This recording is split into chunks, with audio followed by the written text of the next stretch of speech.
Good evening सगळ्यांना. बघा, batch जॉईनसाठी मी तुम्हाला नंबर देतो. बॅच जॉईन करा तेव्हाच तुम्हाला कंटेंट मिळतील.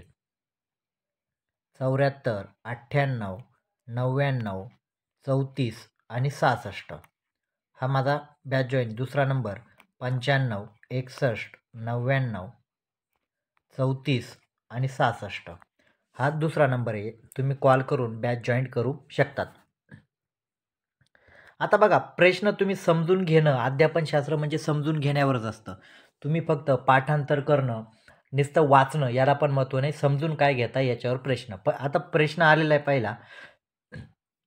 प्रतिभाशाली अधिगमकर्ता म्हणजे कोण? विद्यार्थी. बघा, प्रतिभाशाली अधिगमकर्ताओं के संदर्भ में से लीक से हटकर सोचने का, बघा आता हे लीक से हटकर सोचने का इस्तेमाल किसके लिए किया जाता है? आता लीक से हटकर सोचने का, आता इंग्लिशमध्ये काय? Out of the box. Out of the box म्हणजे काय? आता तुम्ही ग्रामीण भागामध्ये जे विद्यार्थी असतात, तुम्ही रस्ते बघितले असतील ग्रामीण भागामध्ये, तर एखादी बैलगाडी त्याच्यातून गेली, बरोबर आहे का नाही? तर आपण काय म्हणतो, एक प्रकारची सही निर्माण होते. म्हणजे काय? एका प्रकारची एक खूण निर्माण होते. आणि मग काय करतात दुसऱ्या व्यक्ती पण काय करतात, त्याच रोडाने सरळ जात असतो. म्हणजे काय? ज्या प्रकारे एक पायवाट निर्माण झाली, वारंवार काय असेल त्याच प्रकारे ते व्यक्ती जात असतात. पण मग इथे काय म्हटलेलं आहे का, विद्यार्थ्यांना जर फक्त एका बॉक्समध्येच ते विचार करतात. म्हणजे काय? एकाच याच्यामध्ये विचार करत इस्तेमाल किया जाता है. म्हणजे काय? बॉक्स से हटकर. इथे काय म्हटलंय? आता त्या बॉक्समध्ये तुम्हाला विचार नाही, आउट ऑफ द बॉक्स म्हणजे काय? त्या बॉक्सच्या बाहेर विचार करायचा आहे. म्हणजे काय? तुम्ही याच प्रकारे विचार करू नका, तर या मार्गावर जाण्यासाठी तुम्ही वेगवेगळे मार्ग अवलंबा. म्हणजे काय? याला काय म्हटलं जातं? तुम्हाला सगळ्यात माहिती आहे काय? का ज्या वेळा आपण वेगवेगळ्या मार्गांचा विचार करतो, वेगवेगळे संदर्भ घेतो, म्हणजे काय होतं? आपसारी सोच असते. काय असते? आपसारी सोच असते. कारण काय केलं तुम्ही? एका मार्गाचा विचार केला का, तर तुम्ही काय केलं? एका ठिकाणावर जाण्यासाठी म्हणजे काय झालं? लीक से हटकर म्हणजे ती एक ज्या प्रकारे एक रेषा असते त्याच्या हटून म्हणजे तिच्या बाजूला जाऊन काय केलं? तुम्ही विचार केला. याला काय म्हटलं जातं? आपसारी सोच असं म्हटलं जातं. प्रश्न समजून घेतला तरच त्याचे उत्तर समजतात. आता प्रश्न बघा, प्रश्न आहे 18वा. काय म्हटलंय? शिक्षा में समावेश का अर्थ क्या है? शिक्षा में समावेश का अर्थ क्या है? म्हणजे शिक्षामध्ये समावेशचा अर्थ काय आहे? पहिला ऑप्शन काय म्हटलेलं आहे? विशेष विद्यालय. बघा काय म्हटलंय? विशेष विद्यालयों में विकलांगों को शिक्षा का प्रबंध. म्हणजे काय? प्रबंध करणं म्हणजे काय? जे अपंग विद्यार्थी आहेत, विकलांग आहेत, त्यांना काय करायचं? शाळेत येऊ द्यायचं नाही. असं तुम्ही करणार का? अजिबात नाही. सभी विद्यार्थियों इथे काय म्हटलंय? सभी विद्यार्थियों को गुणवत्तापूर्ण शिक्षण का प्रावधान करना. म्हणजे काय? हे पॉझिटिव्ह आहे का? कारण सगळ्या विद्यार्थ्यांसाठी म्हटलंय. काय म्हटलंय? सगळ्या विद्यार्थ्यांसाठी शिक्षण कसं पाहिजे? गुणवत्तापूर्ण पाहिजे. सी काय म्हटलंय? प्रतिभाशाली बच्चों को विशेष विद्यालय में नियोजित करणार. प्रतिभाशाली म्हणजे जे हुशार विद्यार्थी असतील त्यांना काय करणार? तुम्ही चांगलं विद्यालय देणार. पण मग त्यांच्यापेक्षा जर थोडे कमी असतील त्यांचं काय करणार? म्हणजे अन्याय करणार का? म्हणजे काय? हे पण समावेशी शिक्षेचं उदाहरण नाही. डी काय म्हटलंय? समावेशी व्यवस्था में विशेष बच्चों के लिए. बघा इथे काय म्हटलंय? विशेष बच्चों के लिए अलग अलग प्रावधान. म्हणजे काय करणार? जे हुशार विद्यार्थी असेल त्याला तुम्ही वेगळं करणार, वर्गीकरण करणार. असे पण योग्य नाही. पण काय केलं पाहिजे? सभी विद्यार्थी. समावेशी शिक्षा काय म्हणते? म्हणजे प्रत्येक विद्यार्थ्याला काय करा? तुम्ही त्यामध्ये सहभागी घ्या. तो अपंग असेल, दृष्टीबाधित असेल, त्याला काय सगळ्यांचा विचार करा. म्हणजे काय असते? हे समावेशी शिक्षाचं उदाहरण असतं. जेवढं तुम्ही बारीक समजून घेणार तेवढं. आणि तुम्हाला काही लोकांना स्पष्टीकरण किचकट वाटतं. असे आपल्याकडे काही विद्यार्थी आहेत का त्यांना स्पष्टीकरण किचकट वाटतं. अरे बाबांनो, स्पष्टीकरणच बघावं लागेल. कारण पेपरमध्ये पास व्हायचं असेल तर स्पष्टीकरण समजून घेतलं तर पास होतं. इथे पाठांतर करून हाच प्रश्न तिथे येणार नाही. मी लिहून देतो. कुठलाच प्रश्न रिपीट होत नाही. अध्यापनशास्त्रामध्ये तो बदलतो. आता प्रश्न आहे 19वा. पठन वैकल्पे म्हणजे पठन म्हणजे वाचण्यामध्ये ज्या अडचणी येतात. किसकी चुनौती याच्यामध्ये विचार. पठन म्हणजे काय? वाचण्यासंबंधी. कशामध्ये? पढणे. त्यालाही काय म्हणतात? पढणे. त्या कधी कधी हिंदीमध्ये पढण्याला काय म्हटलं जातं? पढण्याला पठन. आणि बोलण्याच्या प्रक्रियेला हिंदीमध्ये काय म्हटलं जातं? वाचन म्हटलं जातं. आणि जे वाचतो आपण काय म्हणतो? याला काय म्हटलं जातं? पठन म्हटलं जातं. हे लक्षात ठेवायचं. म्हणजे पठणामध्ये अडचणी येतात तर काय असेल? हे पठन असेल. किससे संबंधित हे? पठन में चुनौती आ रही है तो पठन. बरोबर आहे का नाही? रीडिंग. बरोबर आहे का नाही? कशामध्ये? रीडिंगमध्ये. का त्याला स्पीकिंगमध्ये आहे? अजिबात नाही. प्रश्न बघा, जेवढा काळजीपूर्वक तुम्ही समजून घेणार आणि संदर्भासहित समजून घ्यायचं, संदर्भासहित समजून घ्या, तुम्हाला नक्कीच फायदा होईल. आणि तुम्ही फक्त प्रश्न, काही विद्यार्थी काय करतात, नाही बाबा मग आपल्याला एवढं स्पष्टीकरण बघायला मिळेल का आणि काही वेळ आहे का? अरे बाबा वेळ द्यावाच लागेल. प्रश्न काय, निम्नलिखित में से कौन सा समावेशी कक्षाओं के लिए विशेषता नाही आहे, म्हणजे समावेशी कक्षाची विशेषता नाही आहे. आता मग काय सांगितलं, 3 विशेषता असतील आणि काही आपल्याला निगेटिव्ह विचारलेले आहे, विशेषता नाही. आता सकारात्मक अधिगम, सकारात्मक अधिगम म्हणजे काय, विद्यार्थ्यांना तुम्ही जोडून शिकवा, जोडून शिकवा म्हणजे एकत्र करा, म्हणजे काय, हे पण चांगलं आहे, बरोबर आहे का नाही, हे पण चांगलं आहे. पण आपल्याला निगेटिव्ह काढायचं, काय काढायचं, निगेटिव्ह काढायचे नाही. हे शिकणे केले सार्वभौमिक डिझाईन म्हणजे काय, प्रत्येकाचं म्हणणं आणि प्रत्येकाचं महत्त्व तुम्ही घेतलं पाहिजे, बरोबर आहे. त्याच्यानंतर म्हटलंय उपयुक्त समायोजन म्हणजे चांगलं आहे, गरजेनुसार काय करा, त्याला तुम्ही मदत करा, उपयोजनात्मक समायोजन करा, म्हणजे हे पण चांगलं आहे. पण मानकीकृत निर्देश हा काय आहे, चुकीचा आहे. मानकीकृत निर्देश देणं काय आहे, चुकीचं आहे, बरोबर आहे का नाही. म्हणजे काय, आता तुम्हाला निगेटिव्ह विचारलंय ना, विशेषता नाही आहे म्हणजे काय, मानकीकृत निर्देश देणं म्हणजे काय, प्रत्येकाला निर्देश द्यायचा. आता मला समजा एखाद्या विद्यार्थ्याला हात नाही आणि तुम्ही जर सांगितलं हां प्रत्येकाने 5 ओळी निबंध लिहा, आता तो कुठून लिहिणार, मग त्याच्यात तुम्ही त्याच्याशी तोंडी परीक्षा घ्या किंवा त्याला बोलकं करा, म्हणजे काय, मानकीकृत म्हणजे काय, सगळ्यांना एकच निर्देश देणार. आता जर तुम्ही जर सांगितलं प्रत्येकाने काय करा, क्रिकेटमध्ये भाग घ्या, कशामध्ये भाग घ्या, क्रिकेटमध्ये. आता मला सांगा एखाद्याला नसेल क्रिकेटची आवड, त्याला खो खो आवडत असेल, म्हणून तुम्ही काय करतात, मानकीकृत निर्देश देऊ शकत नाही, प्रत्येकाला सगळ्यांना एकच निर्देश देऊ शकत नाही. म्हणून इथे काय म्हटलं, विशेषता नाही आहे, तर मानकीकृत निर्देश काय आहे, विशेषता नाही आहे. म्हणजे ज्या वेळा तुम्हाला 3 कळाले तेव्हा तुम्हाला 4थं सापडतं, एवढं तुम्हाला लक्षात आलं असेल. प्रश्न बघा नंतरचा, माध्यमिक स्कूलों में शिक्षकों का, आता माध्यमिक स्कूलों में, आता कुठलंही स्कूल असेल, माध्यमिक असेल किंवा काय, शिक्षकाने काय करायचं, एकरूपी व कठोर पाठ्यचर्या का पालन करना चाहिए. म्हणजे काय, शिक्षकाने जर एकरूपी म्हणजे काय, मानकीकृत, प्रत्येकाला एकच पाठ्यक्रम जर तुम्ही लावला.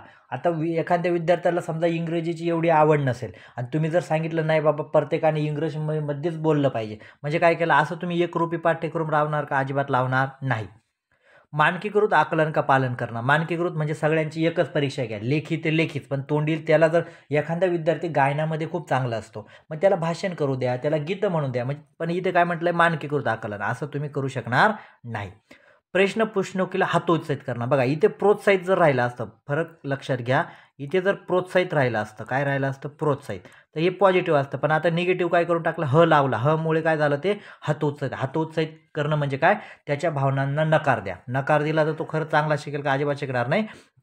आणि डी ऑप्शन काय म्हटलंय, सीखना की कैसे सीखते, बघा सीखना की कैसे सीखते म्हणजे शिक्षकाने हे सांगितलं, त्याच्या मनाला वाटलं पाहिजे का विद्यार्थी कसे शिकतात, और सीखने को प्रोत्साहित करना चाहिए, म्हणजे शिक्षकाने काय केलं पाहिजे का आपले विद्यार्थी कसे शिकतात आणि या शिकायला काय केलं पाहिजे, त्याने प्रोत्साहित केलं पाहिजे. म्हणजे काय आहे, शिक्षकों को क्या कैसा वर्णन करना चाहिए, असं वर्णन केलं पाहिजे. म्हणजे बघा, म्हणजे काय, शिक्षकाने काय केलं पाहिजे, शिकना को कैसे शिकते म्हणजे विद्यार्थी कसे लर्निंग करतात, कशा प्रकारे शिकतात, याला काय केलं पाहिजे, तुम्ही प्रोत्साहित करणं. बघा इथे फक्त ह वाढवला तरी काय झालं, हे निगेटिव्ह झालं, हे निगेटिव्ह म्हणजे तुम्हाला 3 काढता पण आले पाहिजे. नंतरचा प्रश्न बघा, अधिगम सामाजिक सांस्कृतिक सिद्धांत, म्हणजे अधिगमचा सामाजिक सांस्कृतिक सिद्धांत. आता अधिगमचा सामाजिक सांस्कृतिक सिद्धांत कोणी दिलेला होता, लेव वायगोस्कीने दिला होता.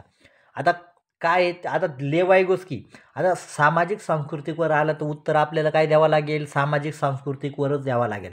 पहिलं काय म्हटलंय, जानकारी केले स्मरण पर जोर देणार, म्हणजे असं म्हटलंय का लेव वायगोस्की का तुम्ही काय करा, फक्त पाठांतर करा, स्मरण करणे, आठवणे, असं अजिबात म्हटलं नाही. प्रमुख रूप से शिक्षकों को निर्देशकी भूमिका पर जोर देना, प्रमुख रूप से म्हणजे काय, शिक्षकानेच काय सांगितलं पाहिजे, मुख्य भूमिका, शिक्षकाची मुख्य भूमिका नाही पाहिजे, बरोबर आहे का नाही, शिक्षकाची भूमिका दुय्यम पाहिजे, म्हणजे प्रमुख भूमिका कोणाची पाहिजे, विद्यार्थ्याची, म्हणजे हे पण कटलं. सीखने में सामाजिक संदर्भ की भूमिका को अमानते, म्हणजे काय, सामाजिक अधिगम करता, म्हणजे सामाजिक रचनावादी जे शास्त्रज्ञ आहेत, बरोबर आहे का नाही, लेव वायगोस्की हे काय म्हणतात, शिकणे में सामाजिक संदर्भ की भूमिका म्हणजे समाजाची भूमिका काय महत्त्वाची मानतात. म्हणजे काय, हे त्याचं उत्तर. पुनर्बलन व सजा का इस्तेमाल करणं, आता पुनर्बलन काय झालं, एक बारीक लक्षात घ्या, पुनर्बलन काय पॉझिटिव्ह आहे, पुनर्बलन पॉझिटिव्ह आहे, नॉन चॉमस्की, बरोबर आहे का, याने काय सांगितलं होतं, पुनर्बलन द्या विद्यार्थ्यांना, बी एफ स्किनरने काय सांगितलं होतं? बी एफ स्किनरने सांगितलं होतं का विद्यार्थ्यांना काय करा, तुम्ही पुनर्बलन द्या, पण सजा देऊ नका. सजा दिली म्हणजे काय होईल? निगेटिव्ह परिणाम होईल. म्हणजे याचं उत्तर काय आहे? का तर सामाजिक सांस्कृतिक सिद्धांत काय म्हणतो? का सीखने में सामाजिक संदर्भ की भूमिका को अहम मानते. हे त्याचं उत्तर आहे. आता बघा, हा एक प्रश्न आला. आता इथे काय 2 शास्त्रज्ञ जोडून आलेला आहे प्रश्न आहे. आता तुम्हाला इथे पण कसं, आता ज्याचा कन्सेप्ट आणि ज्याचे टॉपिक माहीत असतात ना, तेच विद्यार्थी हे उत्तर काढू शकतात. बाकी विद्यार्थ्यांचं शक्य नाही बरं का. मी स्पष्ट सांगतो. पियाजे और वाइगोस्की के अनुसार सीखना किस प्रकार होता है. आता काय म्हटलंय, पियाजे पण आलेला आहे आणि लेव वाइगोस्की पण आलेलं आहे. यांच्यामध्ये शिक्षण कसं होतं? अनुकरण. आता अनुकरण म्हणजे काय? अनुकरणातून कोण म्हणतो? चॉमस्की. काय म्हणतंय? चॉमस्की. म्हणजे हे कटलं. निष्क्रिय. आता निष्क्रिय होऊन शिकता येईल का? आता तुम्हाला समजा सीटेट पास व्हायचे आणि घेतलं झोपून गोधड्या टाकून आणि मग तुम्ही म्हणाल का नाही मला पास व्हायचं, होईल का? अजिबात होणार नाही. त्याच्यानंतर इथे काय म्हटलंय? अनुकलन वर पुनर्बलन. आता तुम्ही काय म्हणाल सर, अनुकलन पण चांगलं आलं आहे आणि पुनर्बलन पण चांगलं आहे, पण इथे लक्षात काय, वर काय आहे? जीन पियाजे आणि काय लेव वाइगोस्की. आता अनुकलन कोणी म्हटलेलं आहे? पियाजेने म्हटलंय. अनुकलन हा शब्द कोणी वापरला? पियाजेने वापरला. आणि पुनर्बलन कोणी वापरला? बी एफ स्किनरने वापरला. बी एफ स्किनरने. म्हणजे ह्या बी एफ स्किनरचा झाला, म्हणजे हा इथे येईल का? अजिबात येणार नाही. पण आपल्याला काय सांगितलंय, म्हणून याचं उत्तर डी काय येईल? का अधिगम करताओं को सक्रिय भागीदारीद्वारा. म्हणजे काय? लेव वाइगोस्की पण काय म्हणतो? का विद्यार्थी कसे पाहिजे? सक्रिय पाहिजे. आणि जीन पियाजे पण काय म्हणतो? सक्रिय पाहिजे. म्हणून हे दोघांचा विचार एक झाला, म्हणून यांचं उत्तर डी आहे. म्हणून कोणत्या शास्त्रज्ञाने कोणता शब्द वापरलेला हे पण तुम्हाला लक्षात आलं पाहिजे.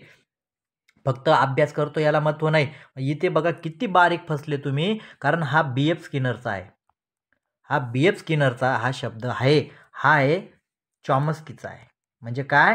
तुम्हाला हे लक्षात आलं पाहिजे कोणी कोणता शब्द वापरलेला. म्हणून आता याने हा शब्द वापरला नाही म्हणजे हे कटला. निष्क्रियता अजिबात कटूनच गेलं, हे कटून गेलं, म्हणजे 3 कटले म्हणजे उरलं उत्तर. बाकी काही विशेष आहे का? अजिबात नाही.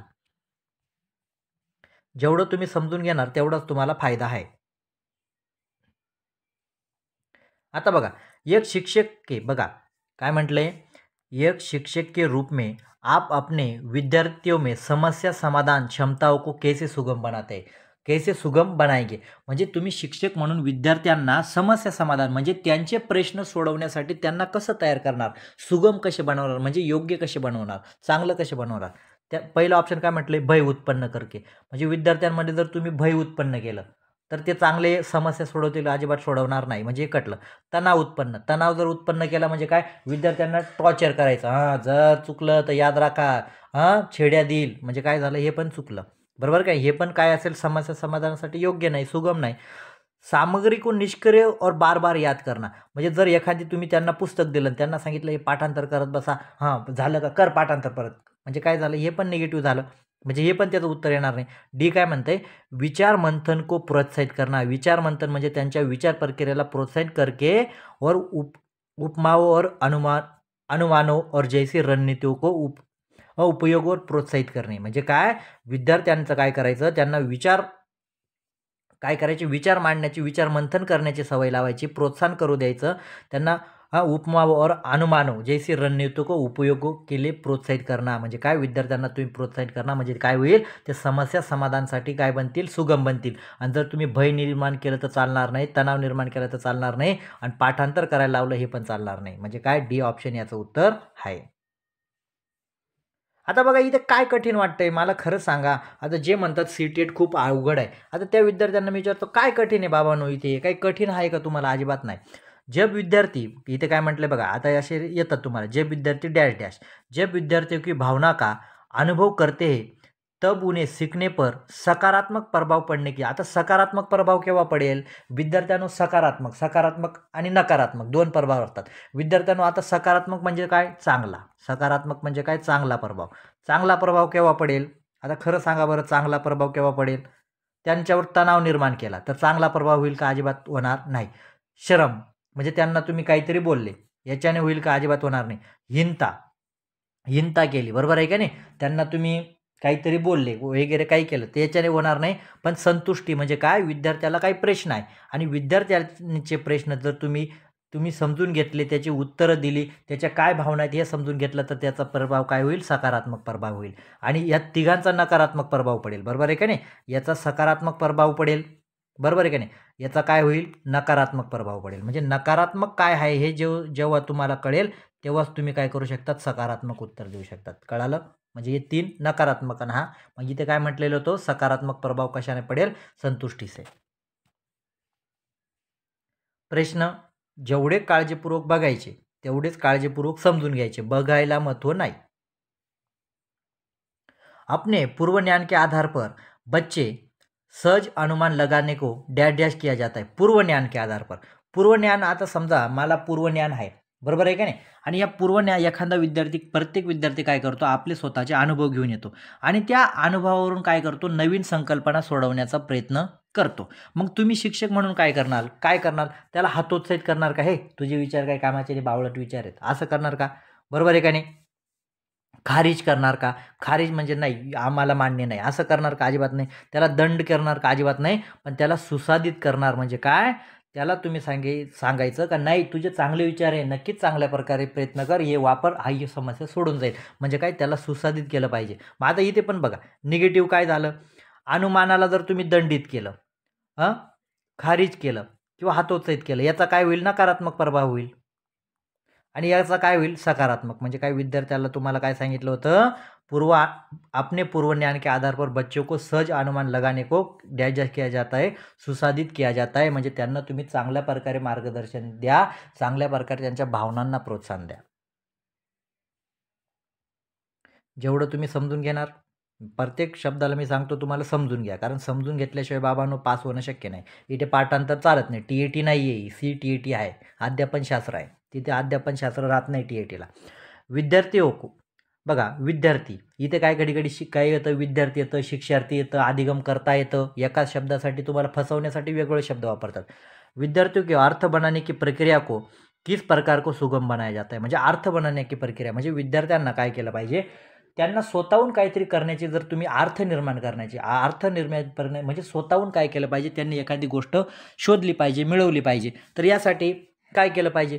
वारंवार अभ्यास. सारखा तुम्ही वारंवार जर त्यांना अभ्यास देत राहिले, याला पण महत्त्व नाही. म्हणजे काय होईल? ते अर्थ बनाले, म्हणजे स्वतःहून ते निर्माण होतील का? तुम्ही काय करायचे? म्हणजे शिक्षकाने दबाव दिला असं चालणार नाही. निष्क्रिय अनुसरण कधी नाही, सक्रिय अनुसरण पाहिजे होतं. भौतिक पुरस्कार, आता पुरस्कार कधीच द्यायचा नाही. आता तुम्ही म्हणाल सर पुरस्कार देऊ, किती चांगलं आहे, पुरस्कार म्हणजे चांगलं आहे ना बक्षीस, पण पुरस्कार द्यायचा नाही. म्हणजे काय?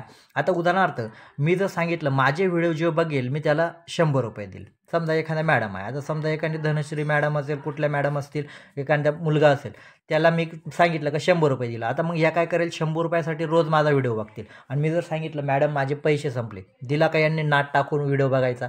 म्हणजे काय? तुम्ही विद्यार्थ्यांना जर पुरस्कार देत असाल तर तो पुरस्कार मिळेल तेव्हा ते करतात, आणि पुरस्कार देणं बंद झालं तर ते करत नाही. पण विद्यार्थ्यांना काय करा? तुम्ही खोज व अन्वेषणद्वारा, म्हणजे विद्यार्थ्यांना तुम्हाला काय करायचं? निरीक्षण करण्याची सवय लावायची. आणि जेवढं तुम्ही निरीक्षणाची, त्या निरीक्षणातून त्याने काय व्यक्त केलं त्याला शाबासकी द्यायची, पुनर्बलन द्यायचं. याच्याने काय होईल? सुगम बनाता है. अर्थ बनाने की प्रक्रिया को काय बने? सुगम बनाता है. प्रश्न नंतरचा बघा, समस्या समाधान की प्रभावशाली रणनीती नाही आहे. समस्या समाधान की प्रभावशाली रणनीती. प्रभावशाली म्हणजे एखादी समस्या सोडवण्यासाठी प्रभावशाली काय नाही. आता कलनविधी म्हणजे काय? तुम्ही समस्या ती लिखाणातून सोडू शकतात. म्हणजे एखादं तुम्हाला काही समस्या निर्माण झाली, ते तुम्ही कलनविधी म्हणजे काय? लिहून, बरोबर आहे का नाही? म्हणजे हे पण चांगलं आहे. स्वानुभाविक म्हणजे हे पण तुम्हाला चांगलं आहे. त्याच्यानंतर पश्चगामी कार्य म्हणजे काय? मागचे अनुभव तुम्ही काय करू शकतात? मागचे अनुभव लावून पण ती समस्या सोडू शकतात. म्हणजे त्याच्यानंतर म्हटलंय काय म्हटलंय? फिक्सेट म्हणजे काय? परिकारात्मक म्हणजे काय? एकच अवलंब जर तुम्ही केला, आता उदाहरणार्थ एकच अवलंब केला, म्हणजे समजा एखाद्या ठिकाणी मुलगी आहे, बरोबर आहे का नाही? आता चालू होता एप्रिलचा, फेब्रुवारीचा महिना. आता समजा एखाद्या मुलाने ठरवलं का ह्या मुलीला मला गुलाब द्यायचा आहे. काय द्यायचं आहे? गुलाब द्यायचा आहे. आता समजा त्या मुलीकडे तो गुलाब घेऊन गेला आणि तिने त्याला 2 वाजवल्या.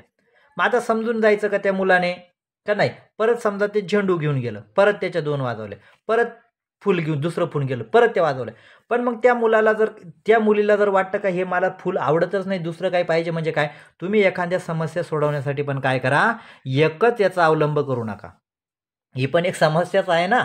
म्हणजे काय, तिला समजा काहीतरी वेगळं काही आवडत असेल, गिफ्ट आवडत असेल, म्हणजे त्याच प्रकारे काय करावं लागतं, एखादी समस्या जर सुटत नसेल, तुम्ही एकच अवलंब करणार का? एकच अवलंब तुम्ही करणार का? अजिबात नाही. ते सोडवण्यासाठी तुम्हाला वेगवेगळ्या योजना कराव्या लागतील. बरोबर आहे की नाही?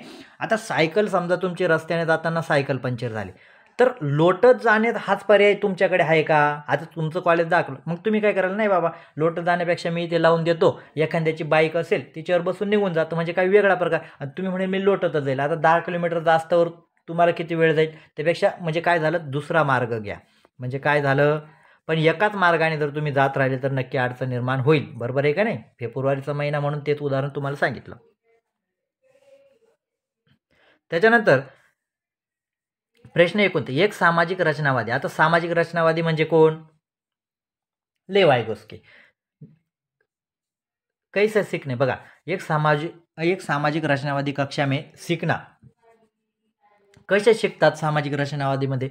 निष्क्रिय शिकतात का? अजिबात शिकत नाही. स्वरूप क्या होगा, सामाजिक होगा. म्हणजे सामाजिक रचनावादीमध्ये स्वरूप तर सामाजिक राहिलं म्हणजे हे पॉझिटिव्ह आहे. पाठ्यपुस्तक केंद्रित काय असतं? निगेटिव्ह असतं. म्हणजे विद्यार्थ्यांचे म्हणणं महत्त्वाचं आहे. पाठ्यपुस्तकाचं काही घेणं नाही.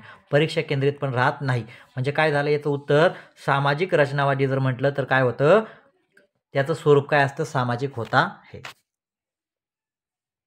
प्रश्न बघा 30. इथे काय म्हटलंय, निम्न में से कौन सा कारक बच्चों को विफलता के लिए जिम्मेदार आहे? विफलता म्हणजे त्यांच्यावर निगेटिव्ह परिणाम टाकतो. काय टाकतोय? निगेटिव्ह. आता व्यक्तिगत पाठ्यचर्या म्हणजे प्रत्येकाचं म्हणणं ऐकलं तर त्याच्यावर विफलता होईल का? ते उलट चांगलं आहे. म्हणजे काय, हे पॉझिटिव्ह. संदर्भित पाठ्यचर्या. संदर्भित म्हणजे एखादा विषय तुम्ही शिकवता असताना तो संदर्भित असेल किंवा ते चर्चेला संदर्भित करा, हे पण चांगलं आहे. सक्रिय म्हणजे काय, प्रत्येकाला त्यामध्ये सहभागी करा आणि प्रत्येकाची चर्चा घ्या, म्हणजे हे पण चांगलं आहे. पण आता निगेटिव्ह विचारलेलं ना आपला, काय म्हटलं, विफलता केली जिम्मेदार आहे. कोण जिम्मेदार आहे विद्यार्थ्यांवर न्यूनगंड निर्माण करण्यासाठी किंवा विफलता? तर काय, पाठ्यचर्या का मानकीकरण.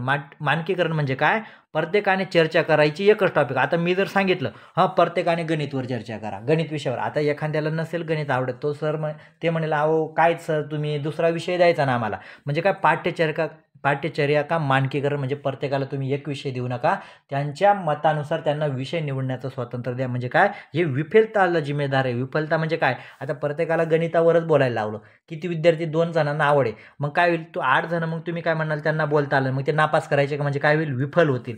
याला काय म्हणजे पाठ्यचर्या का मानकीकरण तुम्ही कधी करायचं नाही. प्रश्न शेवटचा. आता प्रश्न शेवटचा आलेला आहे सामाजिक कौशल्यावर. काही एवढं अवघड नाही, ज्याने वाचलेले समजून घेतलंय.